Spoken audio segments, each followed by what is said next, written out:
Vamos orar mais uma vez?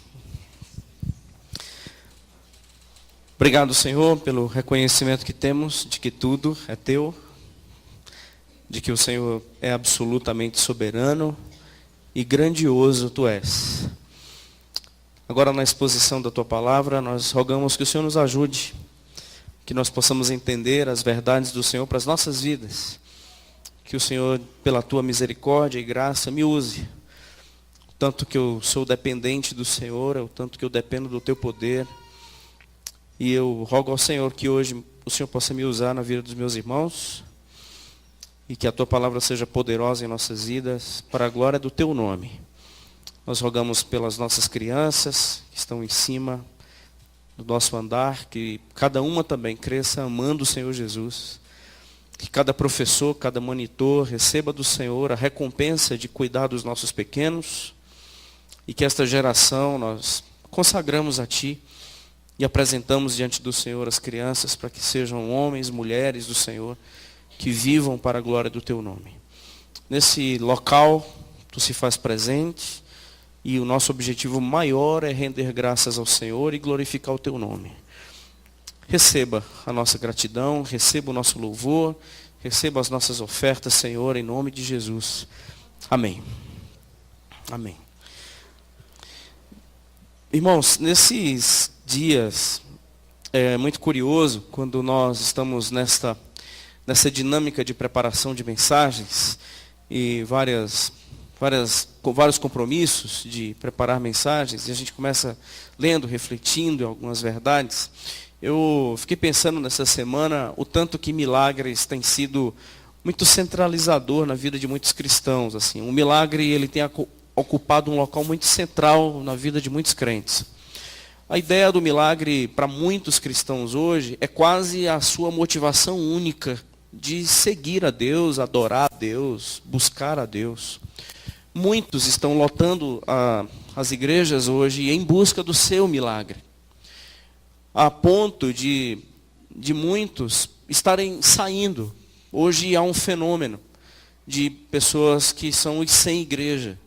As pessoas que não têm compromissos assim necessariamente com uma instituição, uma igreja local. Mas uma grande quantidade de pessoas, elas são decepcionadas. Porque o milagre não chegou. Porque é tipo assim, Deus não funcionou. E Deus não funciona. E muitas coisas que nós ouvimos relacionado a milagres, isso não é novidade para nós, a gente escuta isso na mídia. É um Deus que faz, é um Deus que age. E se você quer milagre, venha hoje à noite. Se você quer um milagre, está precisando de um milagre, vá amanhã. E dão-se endereços, fórmulas, métodos, nomes, porque assim o milagre vai acontecer. Se não, sacrifício, você faça um sacrifício. Se não for sacrifício mediante oferta, doações, vai ser mediante fé. Há uma promoção da fé para que o milagre aconteça. Porque se você não crer, o milagre não acontecerá. E muitos estão girando e vivendo, respirando esse milagre, aguardando o milagre, tendo essas expectativas de que o Senhor mudará a nossa história. Milagre tem sido quase central na vida de muitos cristãos. E a minha palavra hoje não é necessariamente sobre milagre, eu uso apenas como introdução, porque a minha preocupação enquanto pastor, são com os corações decepcionados com Deus.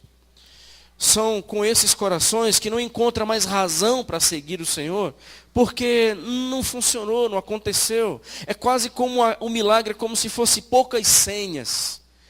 E a gente fica percebendo que a maioria dos auditórios, a maioria das pessoas, ainda buscam os seus milagres. Nem todo mundo é alcançado com este poder. Parece que Deus distribui poucas senhas. E 2, 3, 10, 20 pessoas testemunham que receberam o seu milagre. A grande maioria está no aguardo. E vai cansando essa esperar, vai cansando. E às vezes a gente vai se decepcionando com Deus e esfriando. O louvor perde sentido, a oração não tem mais tanta vida, porque a gente estava esperando um milagre e esse milagre não aconteceu.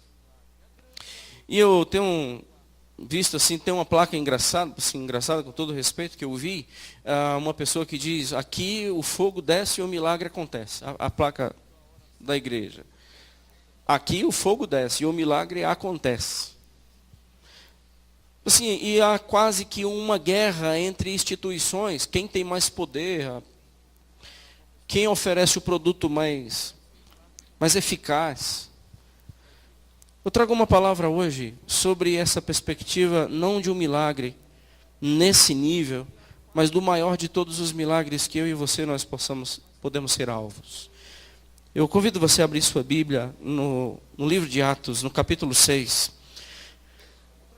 Nós leremos o verso 8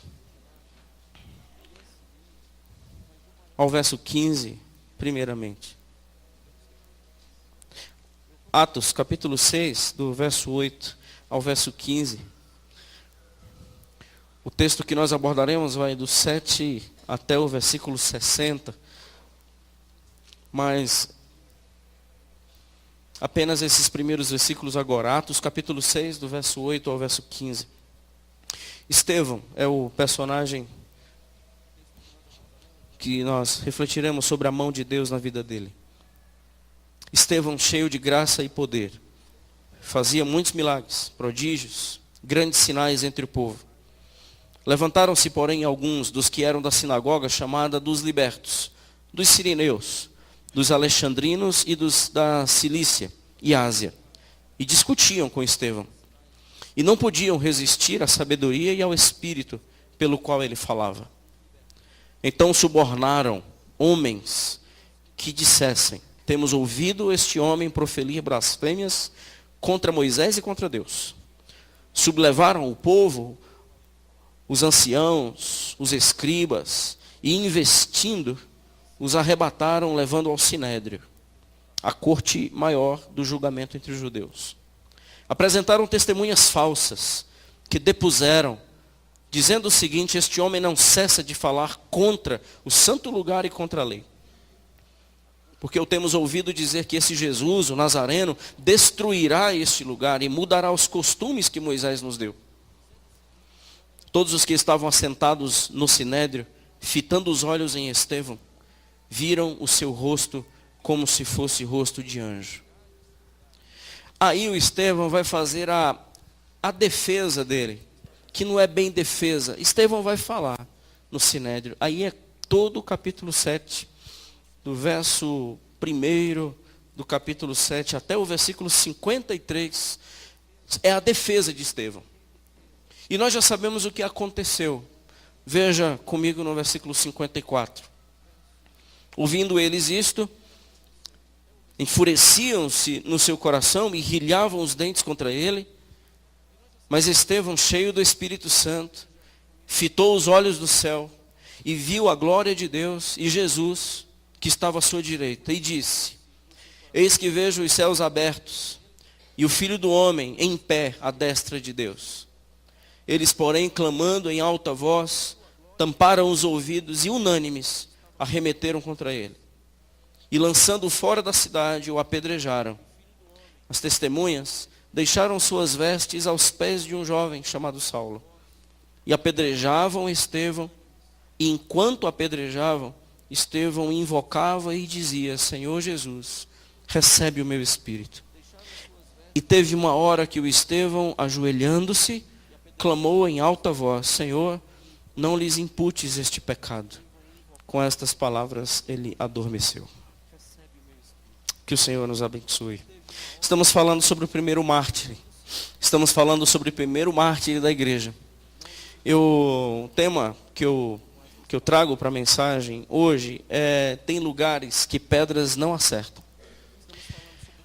Tem lugares que pedras não conseguem acertar. Esse homem, esse primeiro mártir que morreu apedrejado, eu vejo aqui que tem milagres. O maior e os maiores, ou os que é o mais objetivo, e o que eu convido você a refletir comigo se não é verdade. Que são exatamente estes locais aonde nenhum homem, nem ninguém, nem nenhum poder, nem nenhuma nação, nem nenhuma força pode afetar. Lugares onde nenhuma pedra acerta. E o que eu chamo de pedras são as tribulações que nós passamos, as batalhas que a gente trava, as investidas contra nós, O que eu chamo de pedra é aquilo que a gente sofre. O que eu nomino de pedra é aquela pessoa que lhe traiu. E a gente vai ter que lidar com as pedradas da vida. Tem lugares que estas pedras não acertam. E são esses lugares que eu vejo na vida de Estevão. Estevão é um homem, se você observar comigo o texto novamente, um homem cheio do Espírito do Senhor. Estevão era um instrumento nas mãos de Deus, poder na sua vida era indiscutível, cheio de graça, poder, fazia prodígios e grandes sinais entre o povo. Estevão era um homem que operava muitos milagres. Estevão também, ele era um homem cheio de sabedoria. Sabedoria essa que ninguém conseguia falar e contra-argumentar. Ninguém conseguia resistir a essa sabedoria no versículo 10. E aqui fala também que ninguém poderia resistir ao Espírito pelo qual ele falava. Sabia que isso é uma promessa do Senhor? A promessa do Senhor em Marcos capítulo 13, verso 11, que diz, olha, o dia que levarem vocês adiante de algum tribunal, diante de algumas autoridades, saibam que vocês não precisam se preocupar com o que vocês vão falar. Porque o meu Espírito falará por meio de vocês. Saibam de uma coisa, não se apavorem quando levarem a vocês em situações difíceis, que vocês vão ter que argumentar sobre a fé. Fiquem quietos, não se apavorem, não tenham medo, porque o meu Espírito falará por vocês. Marcos 13, versículo 11. Aí aqui, gente, é fantástico quando nós vemos já no início da igreja, esta verdade do Senhor já em ação. Estevão falava pelo Espírito do Senhor. Ele era um homem cheio de sabedoria e a sua instrumentalidade era indiscutível. Mas mesmo assim, alvo de traição. O Estevão, mesmo assim, vítima de uma covardia, de suborno, de um tribunal corrupto. Mesmo um homem cheio do Espírito, mesmo um homem cheio do Senhor, mesmo um homem usado pelo Senhor, mesmo assim, alvo de pedradas sérias. Falsas testemunhas ao seu redor. E aí a gente viu aonde isso terminou, que foi com o seu apedrejamento. Quais são os lugares que a pedra não acerta? Que lugares as pedras não acertam? Eu acredito que, em primeiro lugar, as pedras não acertam na presença do Senhor comigo. Eu posso passar por qualquer situação, eu posso passar por qualquer episódio, o meu Senhor estará comigo. Está tirando isso de onde? Eu estou tirando do rosto resplandecente.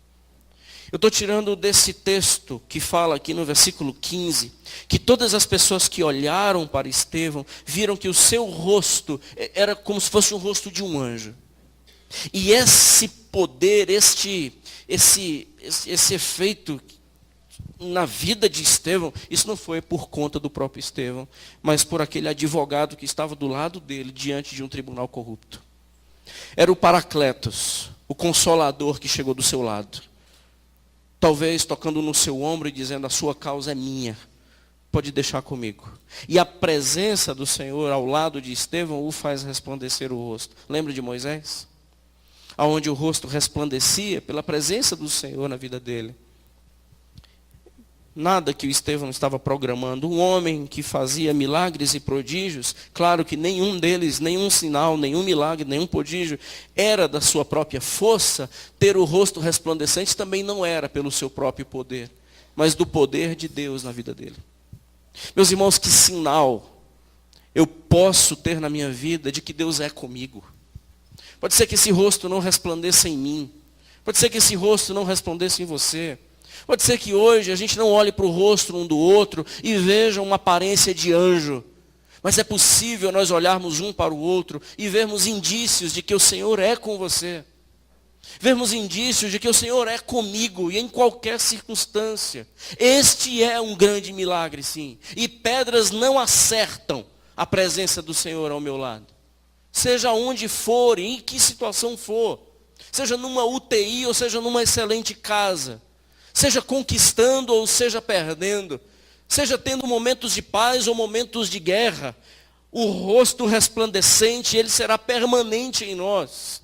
Há uma presença do Senhor conosco, creia nisso, independente que milagre não venha, ou o que você esteja esperando ainda não aconteceu, mas o Senhor nunca soltou a sua mão e nunca soltará.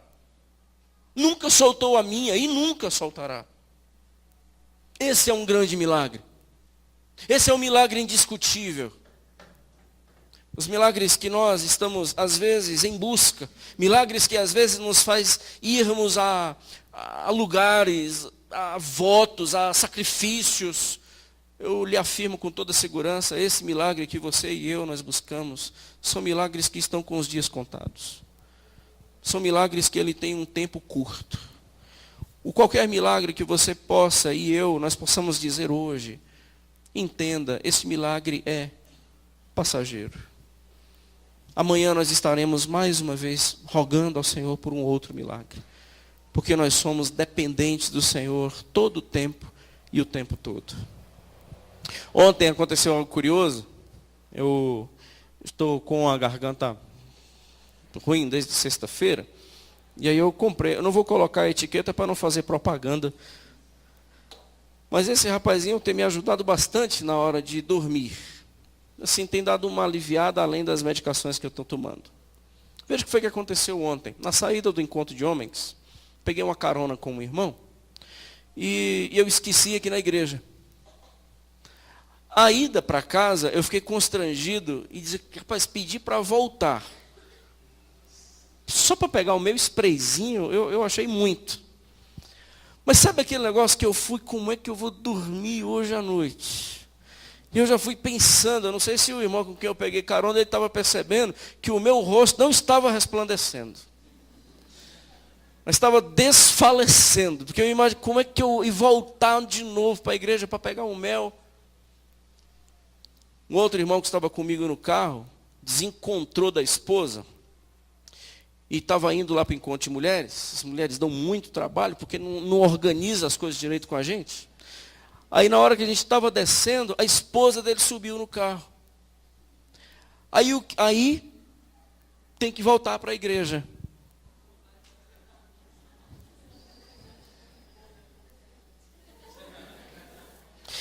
Gente, você acredita em milagres?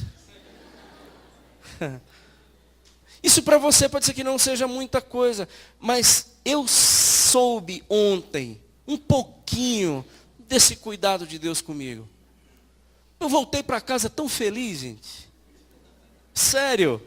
Coisas simples, mas muito sério. Ontem eu voltei para casa tão feliz. Senhor, se o nosso irmão não tivesse tido pego carona comigo, eu ia chegar em casa, não ia pedir para voltar para pegar sprayzinho. E o Senhor cuidou de mim, apesar da minha arrogância de não pedir ajuda. Apesar de não dizer, volta para a igreja, eu esqueci. Mesmo assim o Senhor cuidou, o Senhor providenciou isso por mim. Interessante que às vezes nós só percebemos Deus em grandes coisas.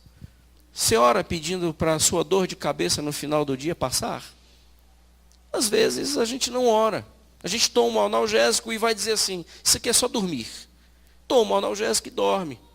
Mas se a causa da dor de cabeça for um tumor, foi diagnosticado e saiu o tumor, nós corremos para os pés do Senhor. É tipo assim, parece que quanto mais a ciência avança, mais Deus tem a possibilidade de ficar desempregado. Porque enquanto nós temos alternativas, a gente nem vai orar, porque a gente tem alternativa. Nós não conseguimos enxergar Deus nos pequenos detalhes. Eu achei interessante que aqui nos argumentos de Estevão, ele repete Moisés, e naquele episódio de Moisés, o Senhor diz, Moisés, eu quero que você tire a sandália dos seus pés. Um Deus que me vê e sabe se eu estou calçado ou descalço, é um Deus de detalhes. Um Deus que diz que nenhum pardal morre sem a minha permissão, é um Deus de detalhes. Creiamos ou não, isso não altera. Um Deus que sabe quantos fios de cabelo nós temos na cabeça, é um Deus de detalhes. Creiamos ou não, isso não altera, mas é verdade.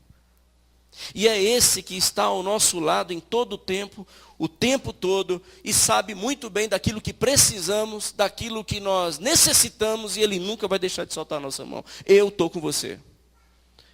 Você pensa que nas pequenas coisas eu não existo. O caso é que você está enxergando o milagre só em grandes coisas as quais você conseguiu mediante o teu poder, tua fé, teu dinheiro, tua campanha. Mas eu sempre fui um Deus de milagre que cuidei de você em todo o tempo. E você sabe, e se você for honesto, você vai dizer, muitos dos maiores milagres que aconteceram na sua vida, você não estava fazendo campanha. Muitos dos maiores milagres que aconteceram na sua vida, nem orando você estava. Você só estava gemendo e eu agi na sua vida com poder. Então, o meu relacionamento com você não é um relacionamento manipulado. É um relacionamento franco de um Deus com aquele necessitado. E esse é o maior e um dos mais extraordinários milagres que Ele tem me ensinado.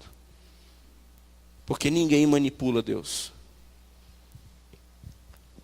Esses milagres passageiros e momentâneos são milagres que, repito, amanhã eu vou necessitar de outros. Hoje é a cura, você vai ficar doente de novo. Então você vai necessitar de outro milagre de novo. E nós seremos sempre os clientes e sempre os necessitados de milagres. E podemos perder a certeza desse Deus que é conosco em todo o tempo. E o nosso rosto vai começar a ter outra cor. O nosso rosto começa a ter cor de anjo, ou pelo menos semblante de anjo, uma aparência de anjo. Minha oração é, meu Deus, que as pessoas vejam em mim, não para que eu apareça, mas que eu possa mostrar em alguma evidência na minha vida que o Senhor é comigo em todas as circunstâncias. A ira vai embora, a raiva vai embora, o semblante caído vai embora, a alegria reina, o semblante de anjo. A pedra não atinge esse lugar. Quer saber outro local que a pedra não atinge? É na continuidade da história de Deus. Do verso 7, aliás, eu nem acho que isso aqui foi defesa de Estevão. Estevão, usado pelo Espírito do Senhor, ele relata a história de Abraão a Cristo. E aqui, quando eu vejo esses relatos, eu não vou ler o texto porque são 53 versículos.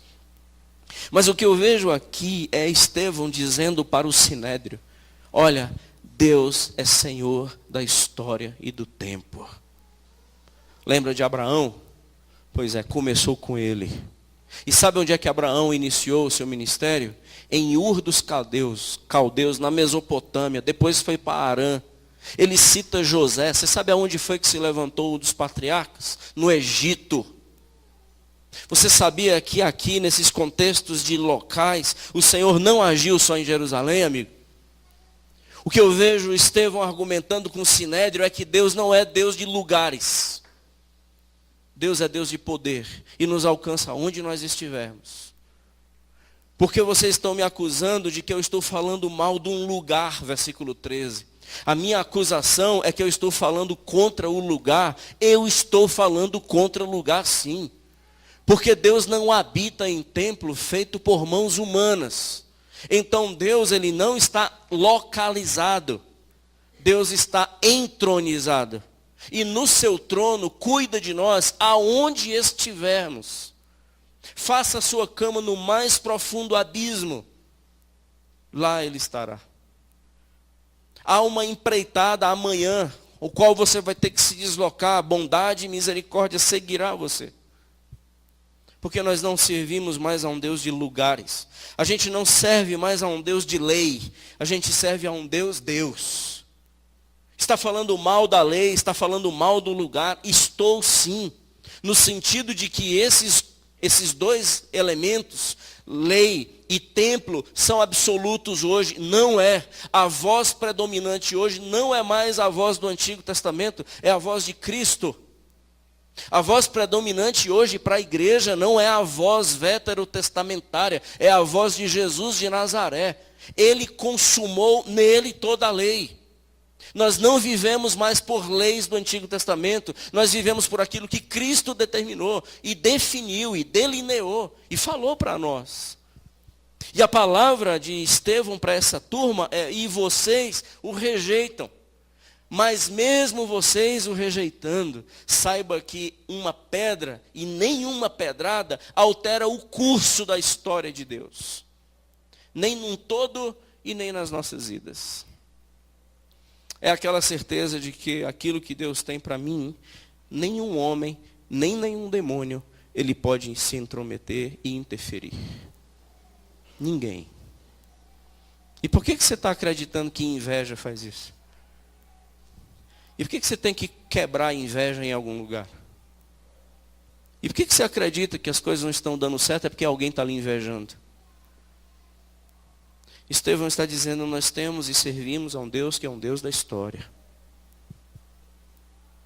A história, a terra, o tempo e o universo é nas mãos dele.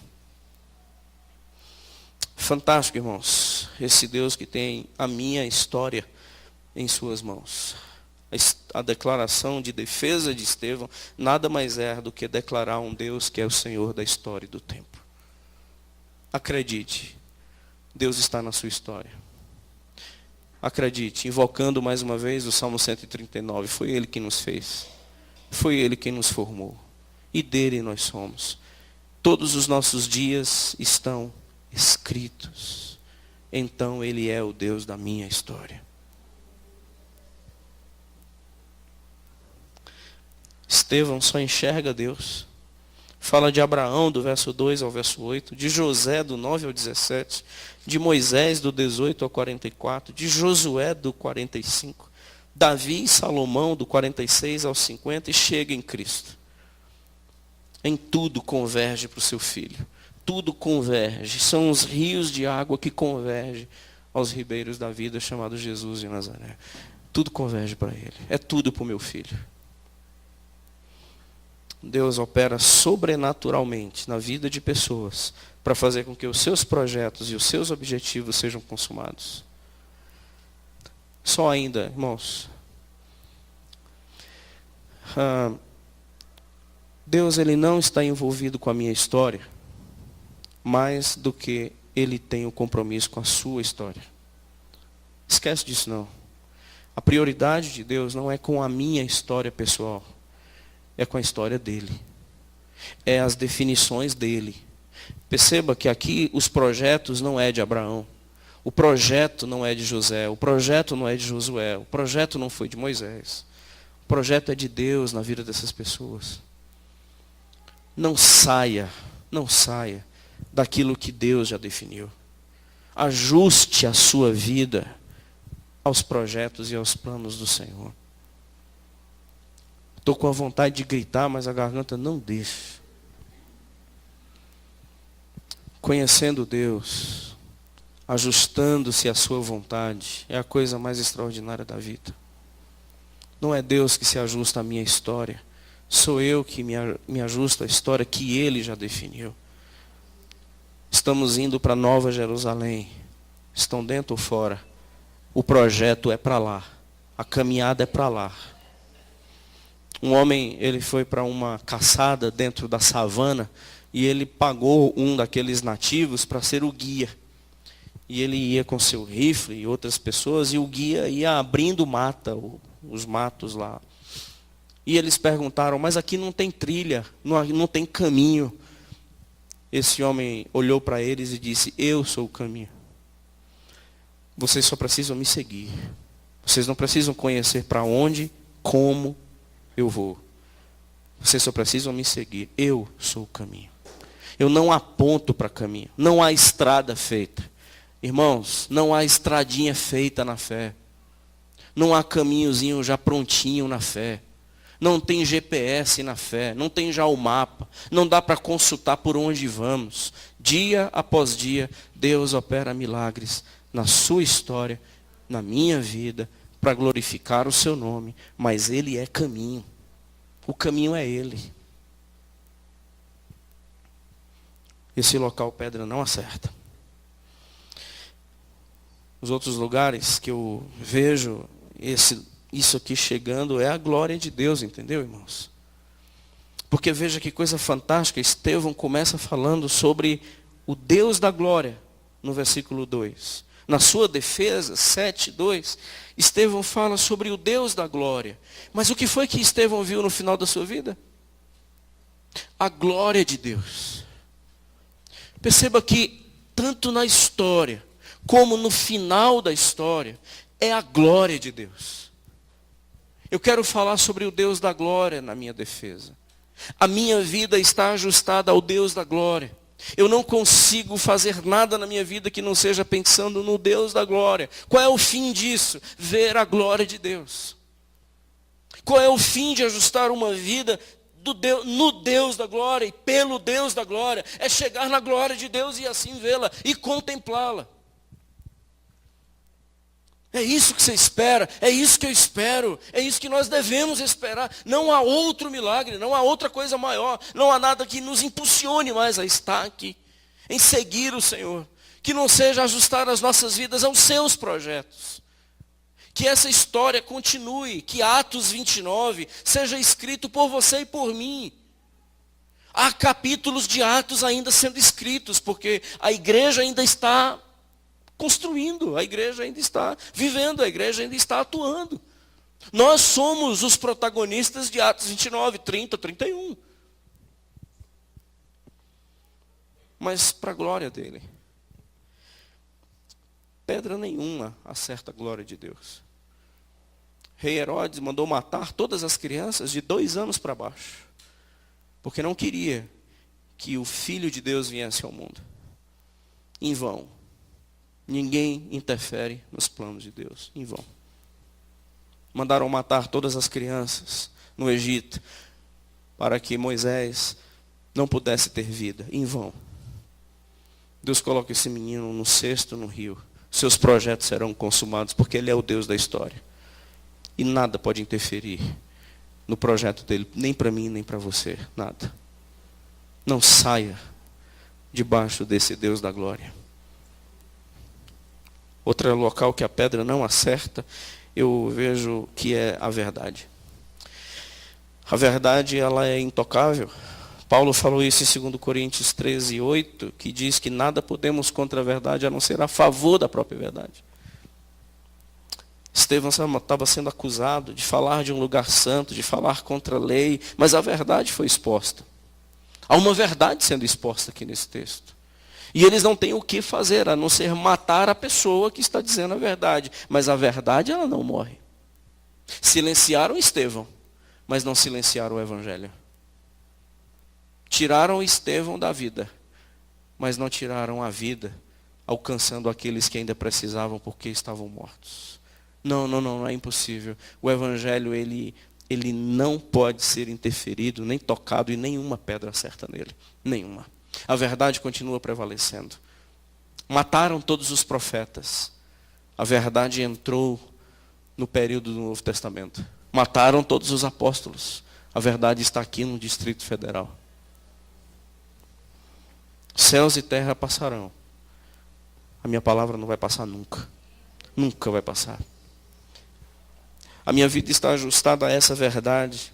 A minha vida está ajustada a essa verdade. Meus irmãos, o que Estevão vem discorrendo é que vocês rejeitaram o tabernáculo, vocês rejeitaram o templo, e agora vocês estão rejeitando o justo.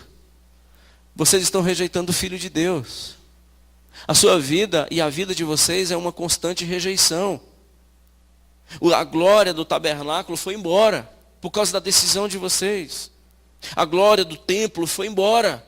O templo ruiu por causa da decisão de vocês. E agora, o que Estevão os chama é que vocês, incircuncisos de coração, versículo 51, vocês sempre resistiram ao Espírito Santo. Há uma resistência na vida de vocês. O problema não é um Deus que não faz milagres, porque Deus sempre fez milagres na sua vida. Você não estaria aqui se não fossem os milagres do Senhor. Você sabe disso. Você já teria morrido quando era jovem. Você morreu, já era para ter morrido como criança.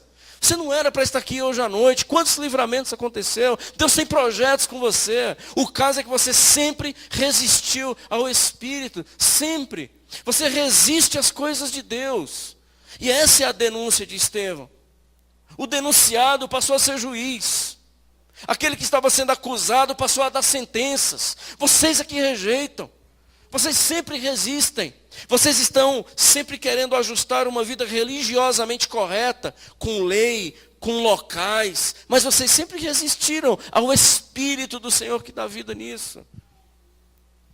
Esse cântico que nós cantamos aqui só dá certo para crente. O Espírito Santo se move, você está em você. Esse cântico é só para crente. Esse cântico ele não pode ser cantado para alguém que resiste ao Espírito. É impossível. Esse cântico ele não pode ser cantado para alguém que resiste ao Espírito. E não vai ser cantando o cântico que esse Espírito descerá. Vai ser quando nós tomamos uma decisão muito séria pelo nosso Senhor. Na verdade, aqui esse texto há uma denúncia. Quando nós falamos, bom gente, vai continuar sendo assim. O que eu vejo esse texto e trago para a minha vida, cara, você é pastor. Ontem na reunião de homens, como eu fiquei encantado, eu perguntei para os homens na reunião ontem, se eles me viam acima deles. Vários homens disseram que sim. Isso, coisa boa. Só que não é verdade. Vocês me consideram mais santos do que vocês? Aí, vários homens, é claro. Isso não é verdade. A minha pergunta para mim mesmo que eu tenho que fazer nesse texto, e muito honestamente, rapazinho, você é um cumpridor de lei, e você tem um local para adoração, mas você resiste ao Espírito do Senhor quando eu tenho que mover dentro de você. Agir dentro de você. Mudar esse homem de dentro para fora, a ponto do rosto resplandecer e parecer com um anjo. Minha oração nesse texto é, meu Senhor, que eu não tenha uma vida de resistência àquilo que Tu tens para mim. Que eu não tenha uma vida de resistência aos Teus projetos para mim. Penúltimo lugar, onde a pedra não acerta, são nas minhas convicções, na minha esperança. Senhor, recebe o meu espírito. Isso aqui é convicção. Eu sei quem e a quem o meu espírito irá. Isso é convicção. Senhor, receba o meu espírito. Vejo a glória aberta. Sei que eu morrerei. Receba o meu espírito. Eu sei para onde eu vou. Na hora de um apedrejamento, na hora que eu vou morrer, Senhor Jesus, o único, não uma igreja, não uma instituição, não uma ideia, mas uma pessoa, Senhor Jesus, receba o meu espírito. Fariseus não poderiam dizer isso, religiosos não puderam dizer isso, pessoas boas não puderam dizer isso, cumpridores de leis não puderam dizer isso, mas aqueles que viveram por Cristo e em Cristo e para Cristo, eles puderam dizer: Senhor, receba o meu espírito. Conta essa história de um homem que, idoso, ele já estava hospitalizado, princípios de Alzheimer, e o seu pastor ia visitá-lo recorrentemente. Tinham 2 cadeiras perto da sua cama, no seu leito no hospital. O pastor sentou na cadeira mais próxima à cama. Ele disse: por favor, pastor, não sente nessa, essa aí é do meu Senhor Jesus. E o pastor sentou na outra, porque olhou para ele e disse assim: bom, ele está tendo Alzheimer, né? Aquele homem morreu dias depois, de joelhos, de bruços sobre essa cadeira. Ele adormeceu no colo do seu Senhor. Isso é convicção. Isso é convicção. O desespero não pega mais. A aflição de alma não é mais uma realidade para mim. A agonia do amanhã não habita mais em meu coração, porque eu tenho esperança. E esperança, pedra nenhuma acerta. Eu sei em quem eu creio. E estou muito certo que Ele é poderoso para guardar o meu tesouro até o dia final. Eu sei em quem eu creio. Eu sei que o meu Redentor vive e por fim se levantará. E eu o verei como Ele é. Isso é esperança.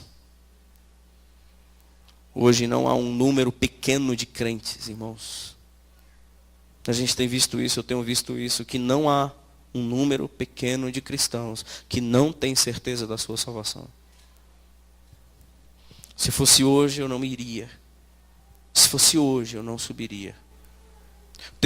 A mensagem de domingo passado mexeu com alguns, pelo menos eu fiquei ouvindo o testemunho, que haverá um julgamento um por um.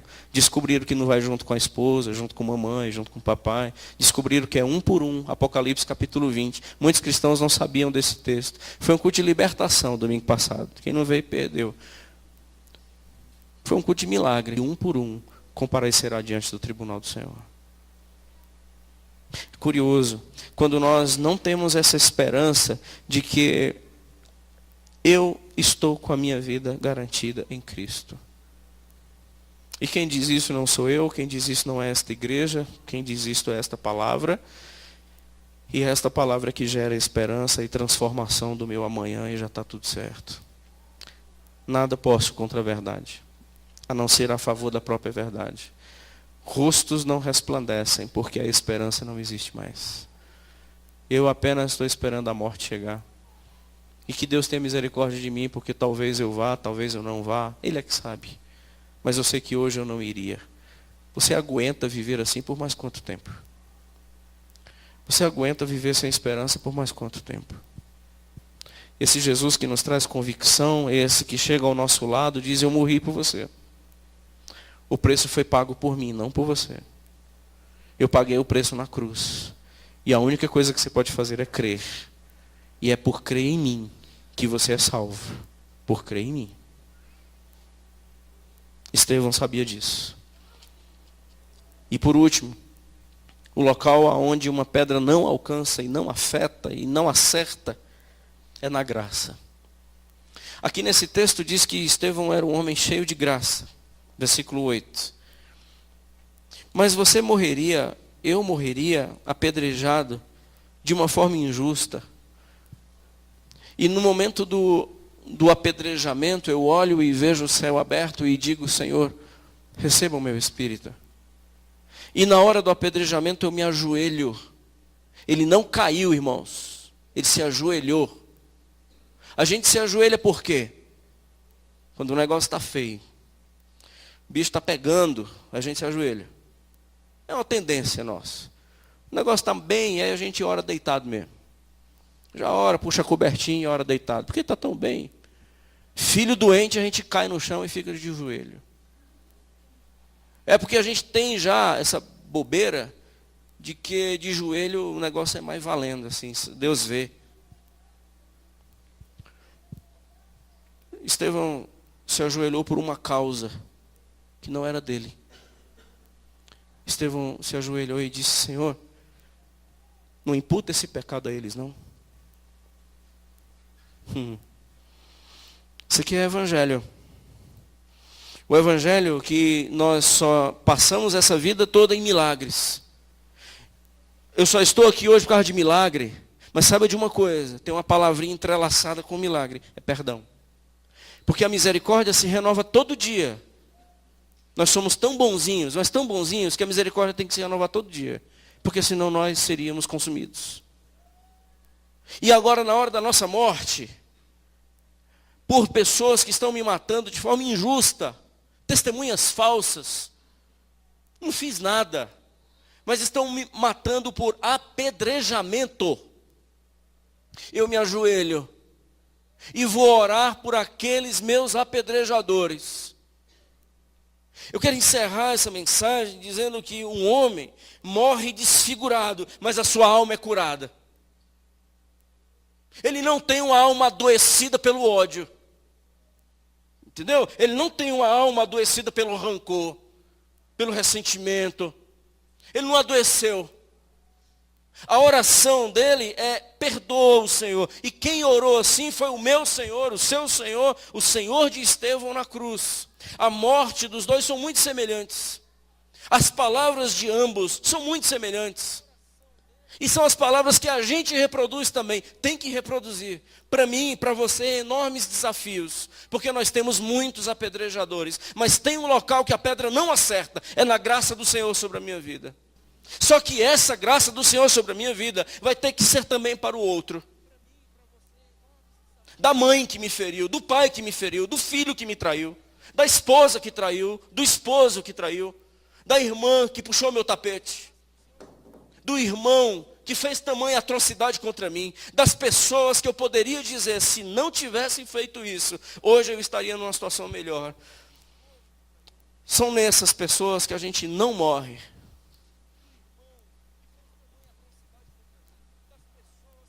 Não foram pedras que mataram Estevão, irmãos.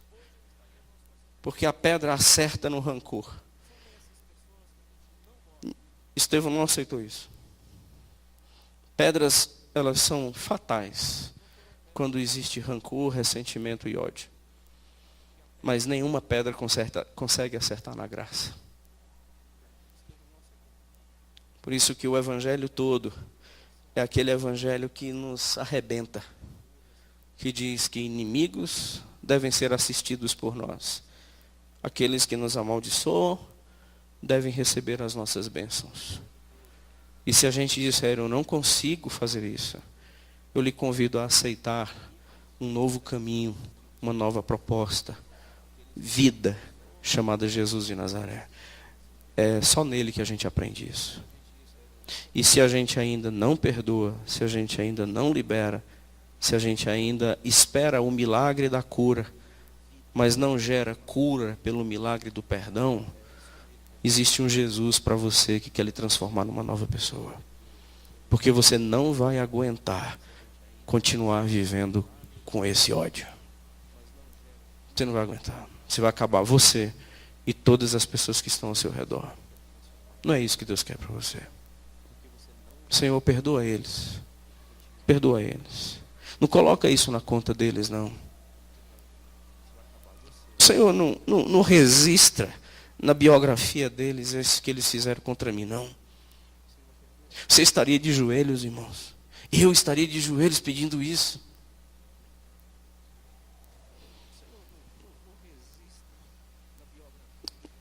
Estevão nunca. E eu fico vendo que se Estevão não tivesse falado isso, ele não teria podido dizer no versículo 59, receba o meu espírito. Pensa comigo, porque ele disse ao Senhor Jesus, receba o meu espírito, Senhor. E depois ele se ajoelha e diz, e não impute sobre eles esse pecado. Um homem que diz, receba o meu espírito, é porque o seu espírito é livre e não está preso na mágoa.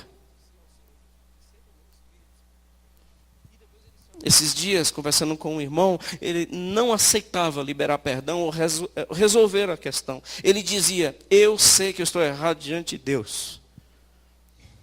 Então, quando eu sei que eu estou errado diante de Deus, eu conserto pela glória de Deus. Eu resolvo pela glória de Deus. Não pela minha glória. Não pelo meu orgulho. A minha história está registrada pelo Deus da glória, para que no fim eu veja a glória de Deus. Eu vejo esse texto tão desafiador para as nossas vidas, para a minha vida, que tem tantos culpados na minha vida, que tem tanta gente que me fez mal, e como é bom estar sendo libertado dia após dia, correntes quebrando, e eu podendo orar de uma forma cada vez mais, mesmo com voz embargada, mas podendo orar cada vez mais convicto, dizendo, Senhor, o meu espírito de fato é teu. Porque a diferença, meu irmão, não é como a gente morre, a diferença é como é que a gente vive. Não acredite que a gente tem condições de morrer em Cristo. Acredite que a gente tem condições de viver em Cristo. Não acredite. Não planeje sua vida para morrer em Jesus. Porque só faz sentido quando a gente planeja viver em Jesus. Se eu não vivi em Cristo, eu não morrerei em Cristo. Não posso dizer, receba o meu espírito. De joelhos, libertando os seus perseguidores, sendo fiel ao seu Deus. Seu evangelho. Esses são os milagres. São os lugares aonde pedra não acerta. São lugares aonde pedrada nenhum altera. Eu vejo nesse texto grandes milagres. Um homem que fazia prodígios e maravilhas, trocaria todas elas pelo que ele viu. Ele deve ter visto aleijados, restaurados, andando. Penso que Estevão deve ter visto cegos enxergando. Mas a visão mais fantástica da vida de Estevão foi ver a glória do Senhor abrindo-se sobre a sua vida. Este é o maior de todos os milagres. Isso é o que é o objetivo. Isso é o que eu trago. E o meu pedido é que você também objetive isso. Deus cuida, cuidou e sempre vai continuar cuidando da gente. Sempre. Apocalipse 2, verso 10 diz: seja fiel até a morte. Seja fiel até a morte. Apocalipse 2:10. Seja fiel até a morte. E eu vou dar para você a coroa da vida. Que Deus nos abençoe rica e poderosamente. Vamos orar?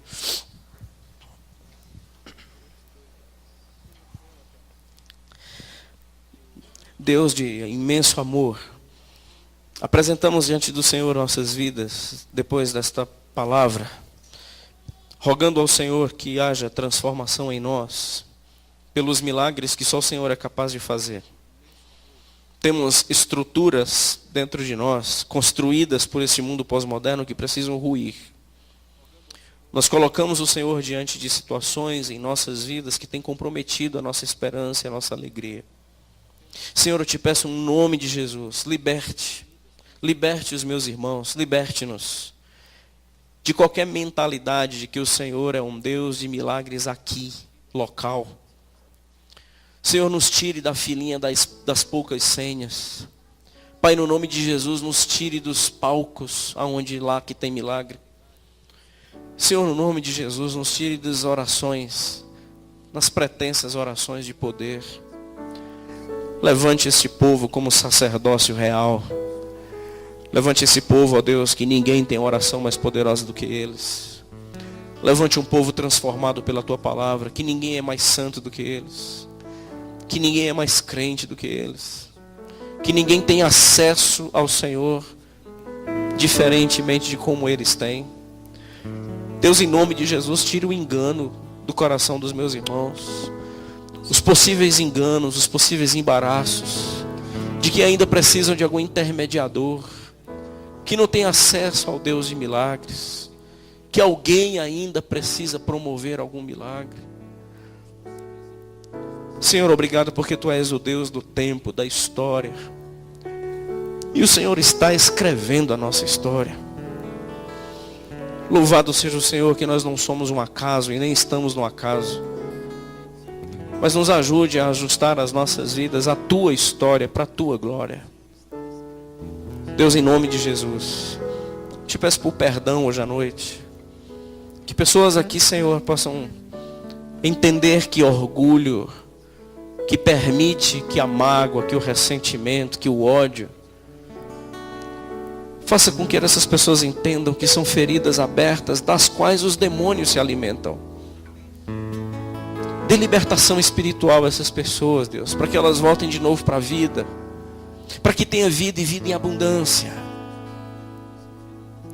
Em nome de Jesus, Senhor, liberte-nos. Nós queremos chegar um dia, Deus, e podermos dormir, debruçados sobre uma cadeira, certo de que é o lugar onde o Senhor está do nosso lado. Deus, não permita que nenhum de nós adormeçamos no ódio. Não permita que nenhum de nós adormeçamos na raiva, mas que a gente possa adormecer na graça. Que a gente adormeça de joelhos na graça do Senhor. Cura a gente, Deus, porque agora nós aprendemos que não há culpados na nossa história, só há Deus. Que nós não somos vítimas, somos protagonistas. Que ninguém nos prendeu na cadeia, foi projeto do Senhor. Pai, em nome de Jesus, que haja conversões hoje à noite nesse lugar. Que pessoas se convertam ao Deus vivo e verdadeiro, para a glória do Teu nome. Amém.